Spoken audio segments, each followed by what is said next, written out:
Sa video na inilabas ng Naval Sea Systems Command ng Philippine Navy, ipinakita nila ang actual na pag-construct nila sa pang-siyam na Shoaldag Mk5 Fast Attack Interdiction Craft sa kanilang Naval Shipbuilding Center sa Cavite Shipyard.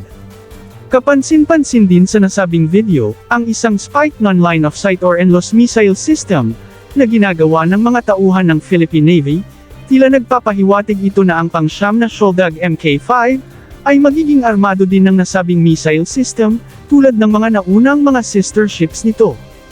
Kinumpirma din ni Max Montero sa kanyang Facebook page na Max Defense, na bahagi sa completion ng pag-construct ng Philippine Navy sa pang-siyam na Shoaldag Mk5 sa kanilang naval shipyard sa Cavite, ang pagkabit ng Spike NLOS missile system.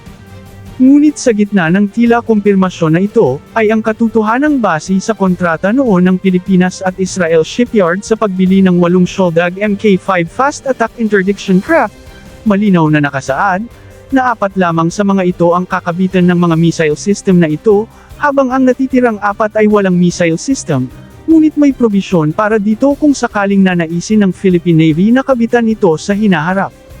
Matatandaang ang pang-siyam na Shoaldag Mk5 ngayon, ay masasabi nating regalo lamang ito ng Israel sa Pilipinas, na ayon sa kanila ay bilang pagtatanaw nila ng utang na loob nila sa Pilipinas, sa pagtanggap at pagkalinga ng bansa sa mga Hudyo na tumakas mula sa Germany, noong ikalawang digmaang pangdaigdig.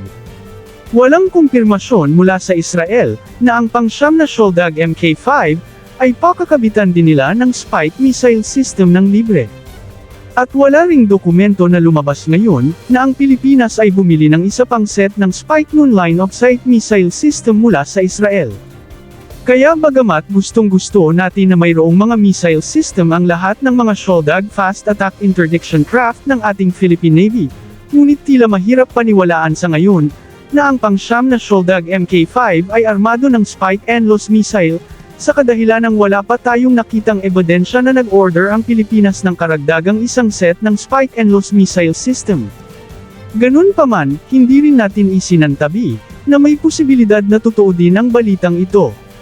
Dahil una, sa ngayon, ang ating Department of National Defense, ay palaging hindi nagbibigay ng mga update na information, sa kanilang mga kasalukuyang mga proyekto, at pangalawa, ang Israel bilang isang bansa, na nangangako rin ng suporta para sa modernisasyon ng hukbong sandatahan ng Pilipinas, ay maaaring isang missile-armed na Shoaldag Mk5 ang pang-siyam na freebies na kanilang niregalo, na nangangahulugang walang karagdagang gastos mula sa Pilipinas, ang pag-arma sa attack craft na ito.